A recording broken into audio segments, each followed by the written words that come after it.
You'll do these 4 workouts 5 times for 30 seconds each. Give yourself anywhere between a minute to 2 minutes in between each set. So give your body a chance to allow your heart rate to fluctuate a little bit, but also a little bit of recovery time. So the first thing I'll demo is just ladders. So there's 4 parts to this. There's ladders. Your rest from your ladders is going to be your weave, and then you'll do squat jumps, and your rest from your squat jump is your weave again. So you'll go through each of that 5 times. So you'll go through ladders, weave, squat jumps, weave, then it's your break. Then you'll do it again. So that's how you kind of work on your sets of it. So you'll do 5 of these total. So with ladders, we're just going to do basic high knees, really driving our arms behind us, getting some of that arm engagement. So when you do it, you start outside the ladder. All you're doing is just 1 foot in, so when I step in, opposite arm, and I'm just driving back. If I step in, obviously, the whole concept is to get your knees high. Okay, so when you start to feel quad engagement. So like if I bring my knee to just here, I really don't feel my quads. And when I'm here, I really feel my quads, but I want to be here because that's overexerting my hip flexor. So just something to keep in mind, that nice fine balance. So a little bit more of real time, it's just driving up. Obviously, I'm not going through the rungs right now, but just really getting your arms up and your arms moving. So that's that first part. Second part is your weave here. A couple options with your weave.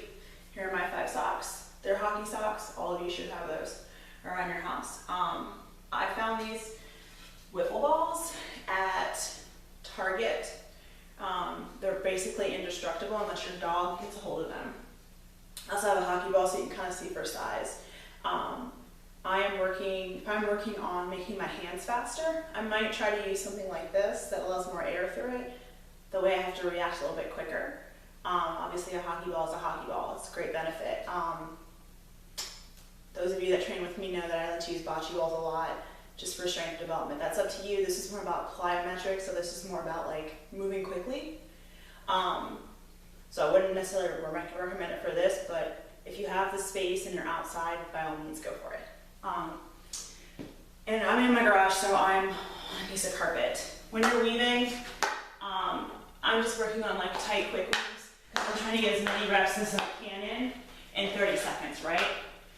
So just really focusing on working with the ball and the stick out in front of my body as far as I can. I want optimal quad engagement. I also want the best hockey posture I can generate. So when I'm going through here, keeping my feet moving, keeping the stick out in front, and just keeping my turns and everything nice and tight, okay? So then, after this, the next exercise are the squat jumps. If you're recovering from hamstrings, I would not necessarily do these. I might consider just doing like stationary squats, really focusing on your form. So I'm gonna do these on profile so you can kind of get a good idea of what it should look like. But basically, when you come down, I like to put my hands here. If you want more weight, you can get creative. You can do like a 2-pound weight, you can hold it here in front of your chest, or you can do, if you're really getting crazy, you can do up to 5 pounds. I don't think you need something too crazy, so this is like a larger thing of like bushes, beans, you can do this too. But I'm not, all you're doing with that squat jump, you're gonna start low, put your hands out in front of you like this. You're gonna bend low. Remember when we squat, we wanna make sure we're powering up through our heels, right? So when I explode up, hopefully I don't hit anything in here. I wanna make sure I'm exploding up through my heels to give me that burst of energy up. So I'm gonna come down and just slide up. And when I land, I wanna make sure that I'm not landing flat-footed. So there really shouldn't be a ton of sound when I land. I just wanna make sure I'm moving up and down vertically. So you don't wanna fly forward this way. You're going straight up and down. So you'll do that for 30 seconds. Okay, so you just finished your first 4 workouts. Now we're moving on to another in the sequence that are focusing on plyometric workouts. So you're gonna do tuck jumps for 30 seconds, just lateral pulls. This is a great time to incorporate that smaller wiffle ball we've talked about, or a golf ball. I'm just gonna use a normal hockey ball right now. And then after you do your pulls, you're going to do plank. And I'll give you just a basic plank option on your forearms to focus on good form, and a couple challenge options if you're down for that. And then after you do your plank, you'll do your pulls again, and then it's just normal body weight squats. Same thing as before, do it for 30 seconds, and then give yourself a 1 to 2 minute break in between that. We're gonna roll through this 5 times. So with the squat jumps, again, I'll demo on profile. The idea is to get your knees, or no, I'm sorry, not squat jumps, with tuck jumps. The idea is to get your knees as high towards your chest as you can.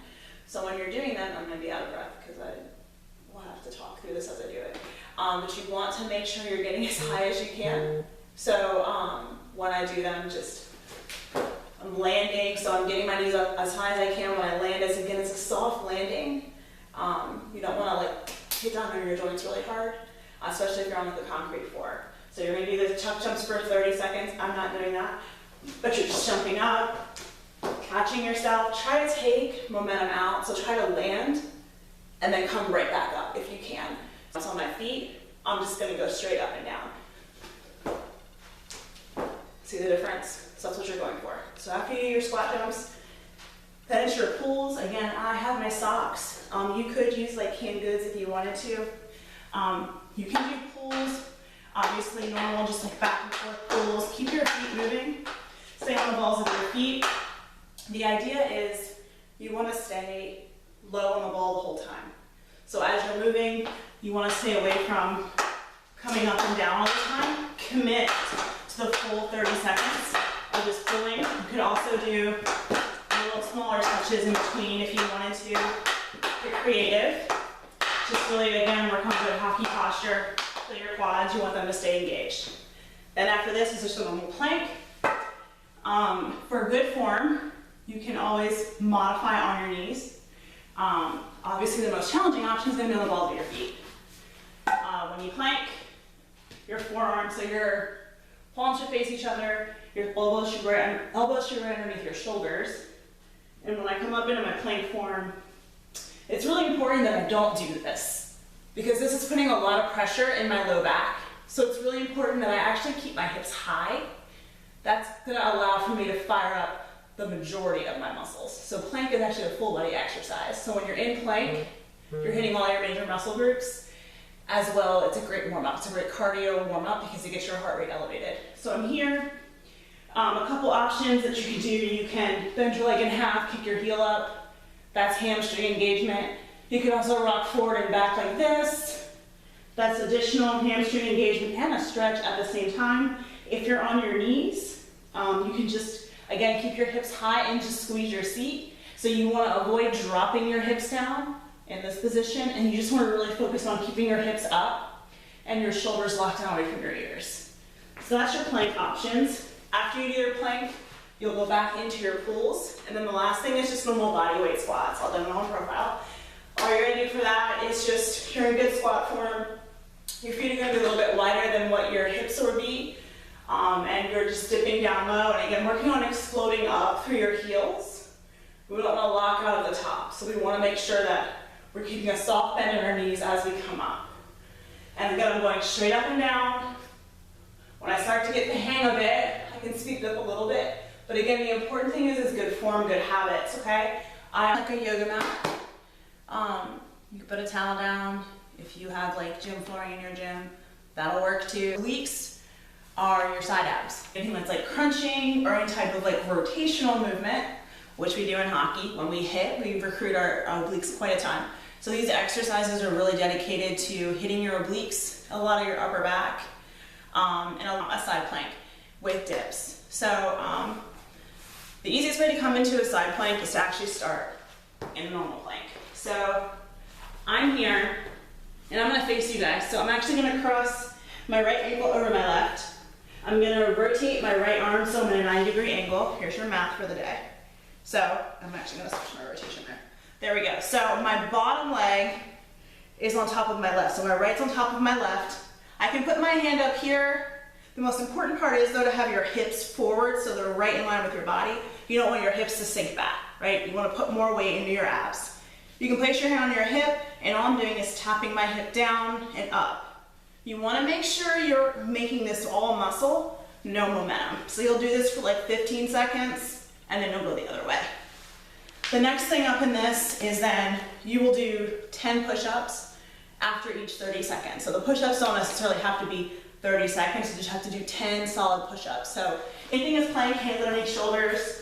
If I'm modifying on my knees, again, you want to keep the bend out of your low back. So a lot of people do that. You want to keep it engaged and tight, and so when I come down, the idea doesn't necessarily mean I have to go the whole way down. I need to go down until my back feels tight. So when I start to feel my shoulder blades come apart, I'm going to come back up. So that's about right there for me.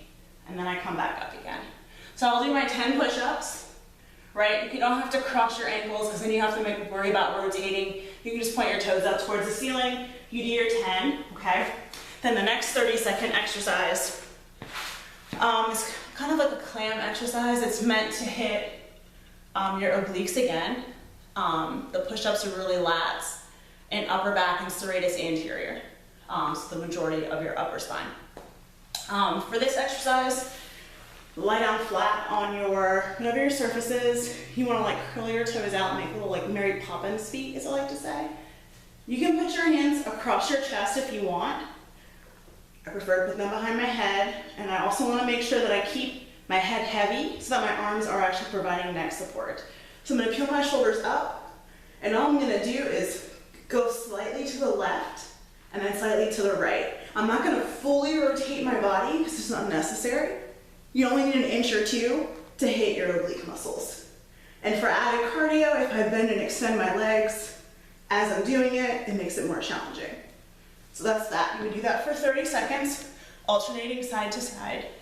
And then the next thing are Russian twists. So this is one of my props come in handy. So I have a 2-liter thing of soda that you can find around the house. So I'm going to use 2-liter bottle of soda.